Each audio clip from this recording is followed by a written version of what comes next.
مسلم league نون نے Saint election کے حوالے سے زیر سماعت صدارتی ریفرنس میں سپریم کورٹ کے دائرہ اختیار پر تحفظات کا اظہار کرتے ہوئے کہا ہے کہ واضح ترین آئینی شک موجود ہوتے ہوئے بھی سپریم کورٹ کی جانب سے مقروض ترین نظریہ ضرورت کو زندہ کرنے کی کوشش ایک قومی المیہ ہے۔ مسلم لیگ نون کی نائب صدر مریم نواز نے سینٹ میں اوپن بیلٹ بارے اپنے ٹویٹ میں کہا کہ الیکشن کمیشن کن بنیادوں پر سینٹ الیکشن کے طریقہ کار پر نظر ثانی کر سکتا ہے، جبکہ اس کی وضاحت آئین پاکستان میں موجود ہے۔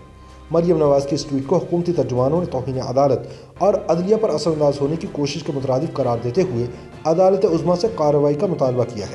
مریم نواز نے اپنے ٹویٹ میں مزید کہا تھا کہ اگر سینٹ الیکشن کے حوالے سے آئینی ترمیم درکار ہے تو اس کام کو کرنے کے لیے پارلیمنٹ کے علاوہ کوئی دوسرا فورم موجود نہیں۔ مریم نواز نے کہا کہ سپریم کورٹ سے استدعا ہے کہ وہ صدارتی ریفرنس میں فیصلہ دیتے ہوئے غیر معمولی احتیاط سے کام لے اور کچھ ایسا نہ کرے جس سے یہ تاثر ملے کہ کسی کے ایما پر آئین پاکستان کا چہرہ مسخ کر دیا گیا ہے۔ مریم نواز کی جانب سے سینٹ الیکشن کے معاملے پر عدالتی رویے اور الیکشن کمیشن آف پاکستان کے کردار کے حوالے سے ٹویٹر پیغام پر جہاں حکمران جماعت تحریک انصاف نے شدید رد عمل ظاہر کیا ہے، وہیں نون لیگی رہنماؤں کا کہنا ہے کہ ان کی جماعت نے اس پیغام کے ذریعے اپنا موقف عوام تک پہنچایا ہے۔ آئینی اور قانونی ماہرین متفق ہیں کہ سینٹ انتخابات میں پیسہ اور رشوت کا سلسلہ بند ہونا چاہیے، لیکن وہ یاد دلاتے ہیں کہ اس کا راستہ پارلیمان سے نکلتا ہے، عدالت سے نہیں،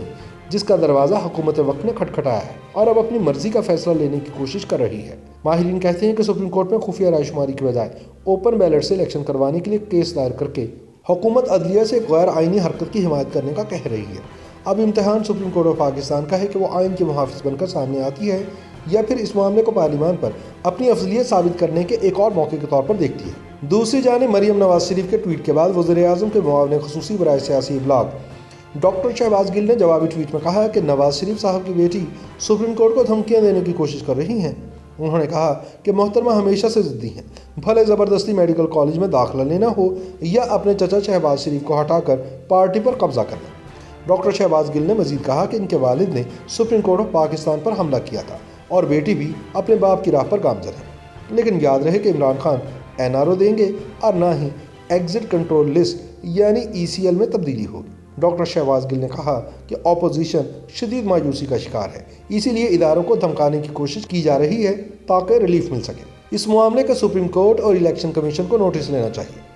ڈاکٹر شہباز گل کو جواب دیتے ہوئے نون لیگ پنجاب کی سیکرٹری اطلاعات عظمیٰ بخاری نے سوال اٹھایا کہ PTI کے اپنے رہنما اور کارندے خود اداروں کا کتنا احترام کرتے ہیں۔ فارن فنڈنگ کیس ہو، فیصل واؤڈا نااہلی کیس ہو یا جسٹس قاضی فائز عیسیٰ کیس، حکمران جماعت نے ہمیشہ اداروں پر تنقید کی ہے اور ان کی آزادیوں کو محدود کیا ہے۔ عظمیٰ بخاری نے کہا کہ مریم نواز نے اس معاملے پر یہ کہا ہے کہ آئینی طور پر الیکشن کمیشن یا سپریم کورٹ صرف آئین پاکستان کے مطابق چل سکتے ہیں اور اس میں ترمیم کا اختیار صرف اور صرف پارلیمنٹ کے پاس ہے، اس لیے الیکشن کمیشن آئین کے مطابق ہی جواب دے، کسی غیبی ہاتھ کے ملوث ہونے سے یا حکومتی ہدایت پر اپنا غیر آئینی جواب جمع نہ کرائیں اور سپریم کورٹ بھی آئینی طور پر اس معاملے کو نمٹائے۔ یہ معاملہ آئین کا ہے اور اداروں کے اپنے دائرہ اختیار میں رہتے ہوئے آئینی فرائض انجام دینے سے متعلق بیان میں کون سی توہین ہے؟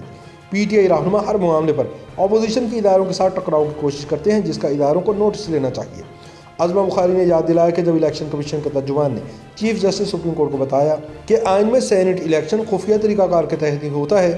تو جواب میں چیف جسٹس نے انہیں پھر 24 گھنٹے کی مہلت دی اور کہا کہ وہ سوچ بچار کر کے دوبارہ عدالت میں آئے۔ اس ایشو پر اب سوشل میڈیا پر بھی صارفین اپنی رائے کا اظہار کر رہے ہیں، جن میں سے کچھ نے مریم نواز کے بیان پر شدید تنقید کی ہے، جبکہ بہت سے نے ان کی حمایت میں پیغام جاری کیا ہے۔ واضح رہے کہ وفاقی حکومت نے صدارتی ریفرنس کے ذریعے عدالت عظمیٰ سے رائے مانگی ہے کہ کیا سینٹ الیکشن آئینی ترمیم کے بغیر اوپن بیلٹ کے ذریعے ہو سکتا ہے یا نہیں۔ ریفرنس میں کہا گیا ہے کہ حکومت سینٹ الیکشن میں ہاؤس ٹریڈنگ اور ووٹوں کی خرید و فروخت سے بچنے اور شفاف انتخابات کے لیے شو آف ہینڈ کے ذریعے سینٹ الیکشن کروانا چاہتی ہے۔ واضح رہے کہ صدر مملکت ڈاکٹر عارف علوی نے آئین کے آرٹیکل 186 کے تحت سپریم کورٹ میں ریفرنس بھجوانے کی وزیر اعظم کی تجویز کی منظوری دی تھی اور ریفرنس پر دستخط کیے تھے۔ عدالت عظمیٰ میں دائر ریفرنس میں صدر مملکت نے وزیر اعظم کی تجویز پر سینٹ انتخابات اوپن بیلٹ کے ذریعے کرانے کی تجویز مانگی ہے۔ ریفرنس میں موقف اپنایا گیا تھا کہ آئینی ترمیم کے بغیر الیکشن ایکٹ میں ترمیم کرنے کے لیے رائے دی جائے۔ بعد ازاں قومی اسمبلی میں اس حوالے سے ایک بل پیش کیا گیا تھا